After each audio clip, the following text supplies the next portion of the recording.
Sam conversations में आपका स्वागत है। मैं हूं उदय भास्कर। मेरे साथ है जपनदीप कौर, जो कि वेस्ट एशिया के जानकार हैं।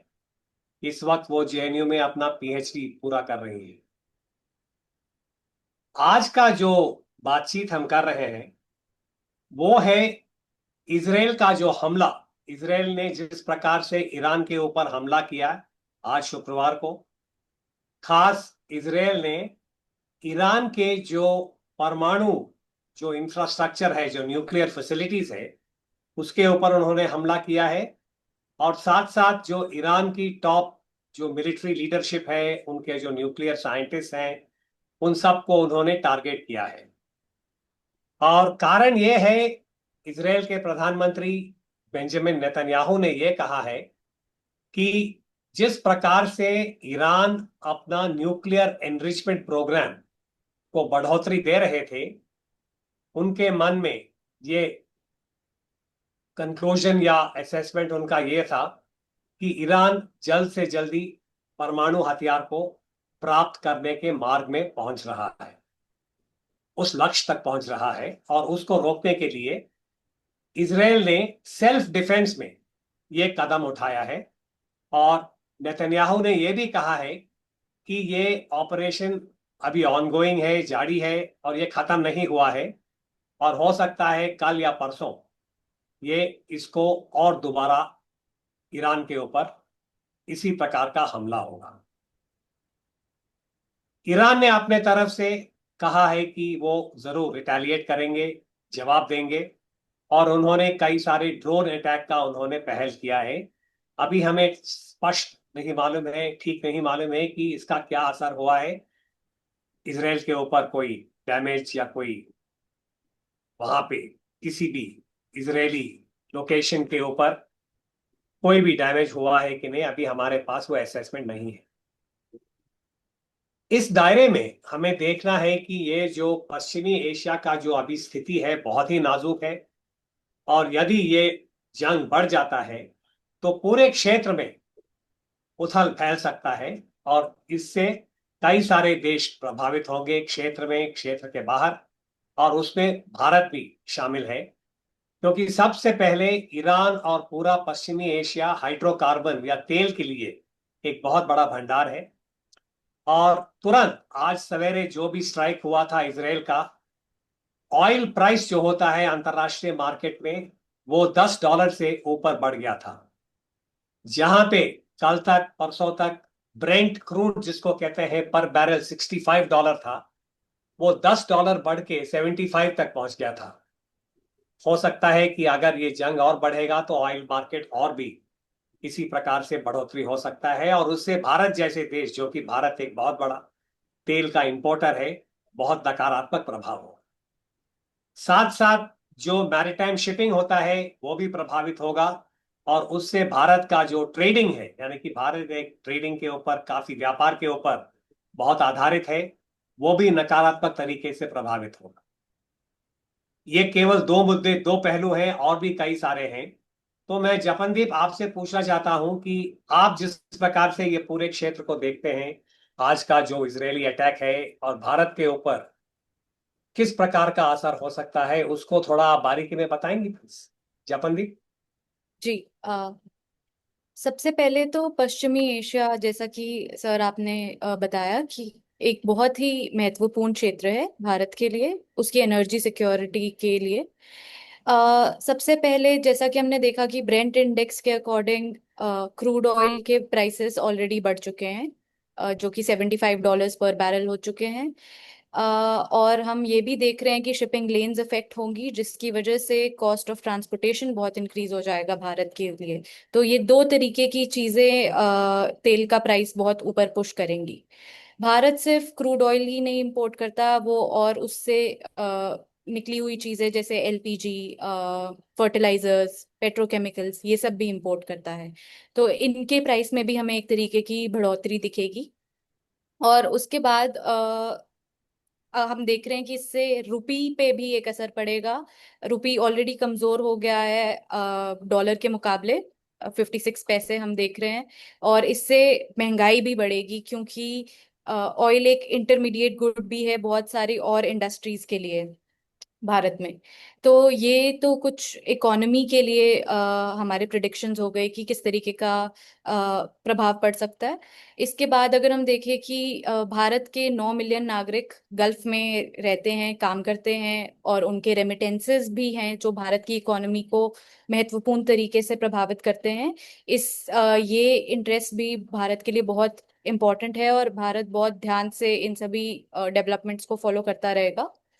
बाकी भारत की जो पॉलिसी थी वेस्ट एशिया में, जहाँ पे वो एक इजराइल और गल्फ स्टेट्स और ईरान सबको बैलेंस करके चल रहा था, जिसको हम अक्सर मल्टी अलाइनमेंट भी कहते हैं, अपने अपने इंटरेस्ट के हिसाब से। इस पॉलिसी पे भी किसी तरीके की चोट आएगी, ये स्ट्रेन के अंडर आएगा, क्योंकि भारत के लिए बहुत मुश्किल हो जाएगा डिसाइड करना कि इस किस पार्टी को वो इस कॉन्फ्लिक्ट में सपोर्ट करे।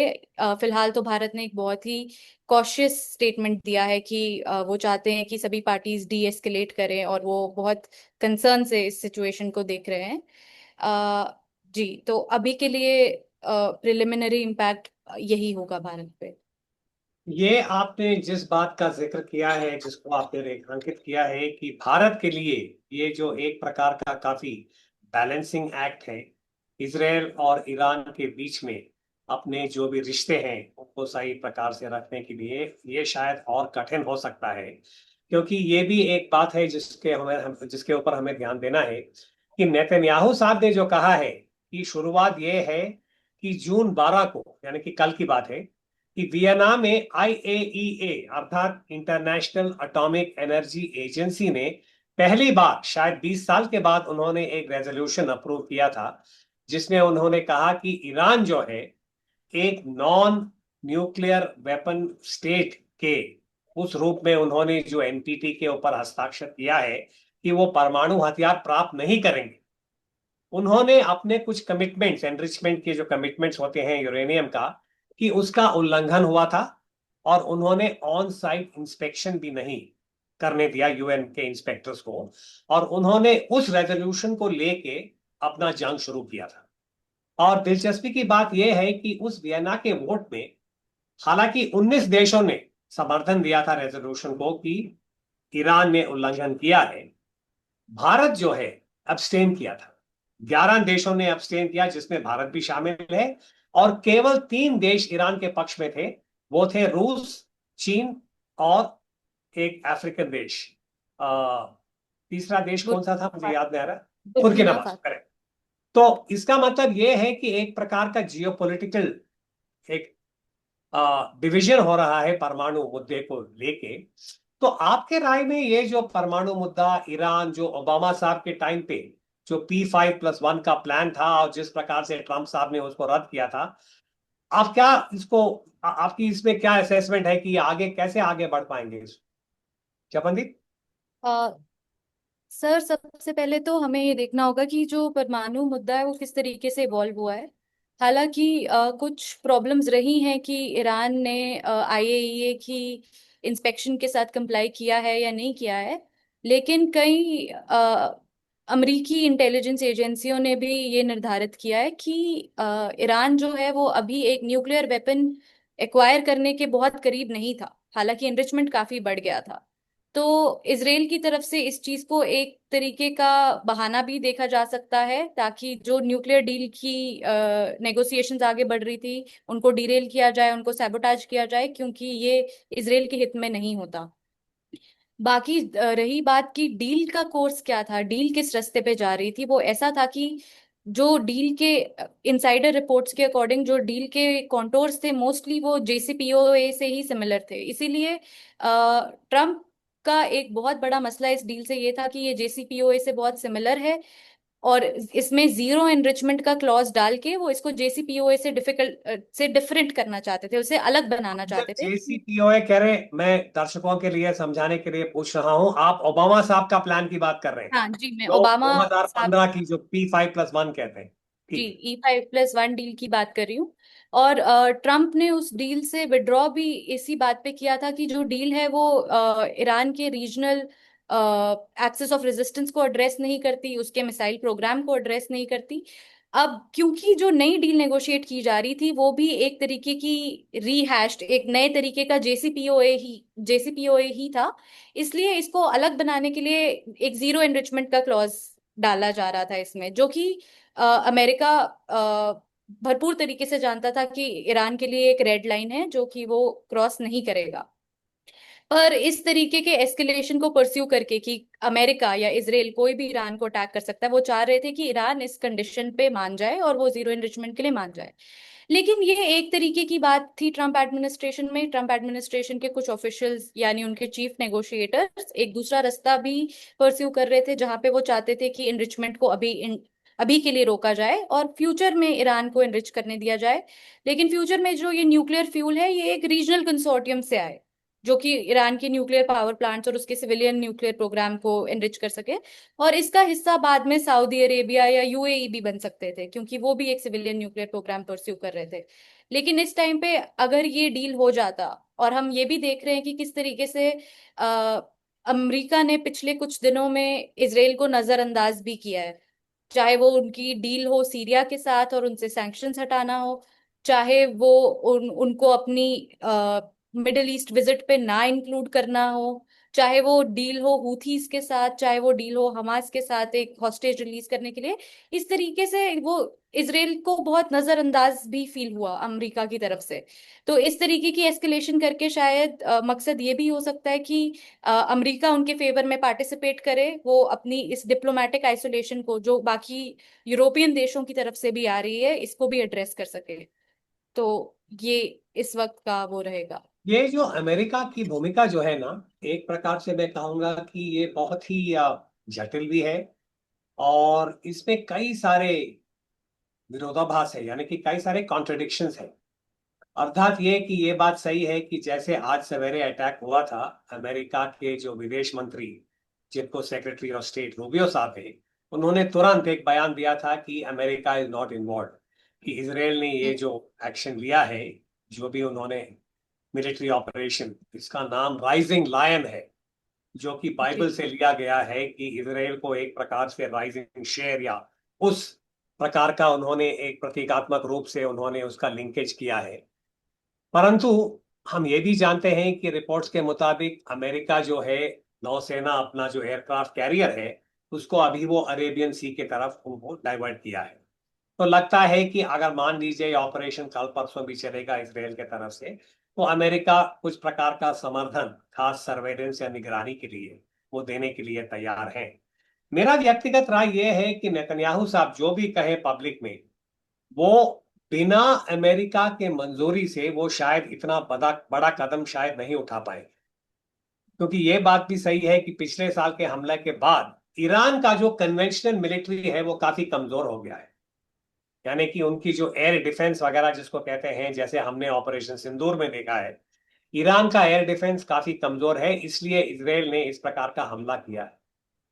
पर एक सवाल मेरे मन में आता है, एक मुद्दा, कि अभी ईरान के अंदर काफी जो नागरिक हैं वो बहुत ही पीड़ित है अपने जो हुकूमत के साथ, ये पॉलिसीज के साथ, उनके ऊपर जो आर्थिक जो पाबंदियां हैं।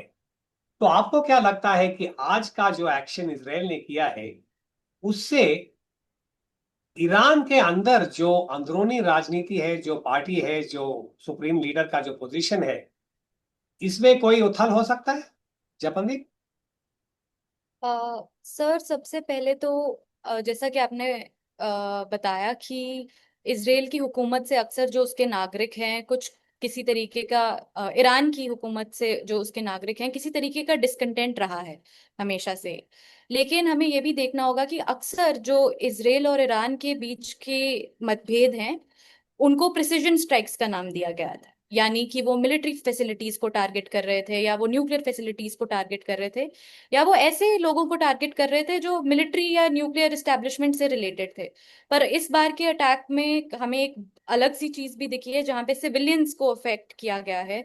Civilian neighbourhoods, working class neighbourhoods में स्ट्राइक्स किए गए हैं, और 78 लोग जो हैं कैजुअलिटीज जो हैं हमें दिखी हैं।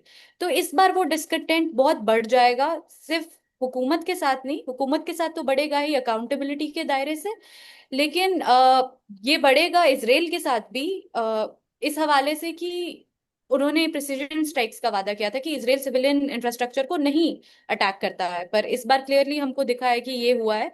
और कई सिटीज को अटैक किया गया है, तेहरान से लेके इस्फहान, तबरीज, अराक, ये सभी सिटीज अटैक हुए हैं। तो इस बार इसराइल को अपना कॉज जस्टिफाई करना इवन टू इरानियन सिटीजन्स बहुत मुश्किल हो जाएगा।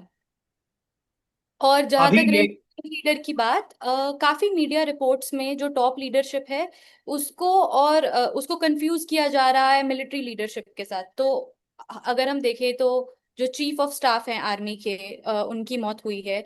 जो आईआरजीसी के चीफ हैं उनकी मौत हुई है। उनके एयर डिवीजन के भी एक बड़े ऑफिसर की मौत हुई है। कि एक की पॉलिटिकल फिगर जो जिनकी मौत हुई है वो है अली शमखनी, जो कि एक पॉलिटिकल एडवाइजर थे और नेशनल सिक्योरिटी काउंसिल के हेड भी थे।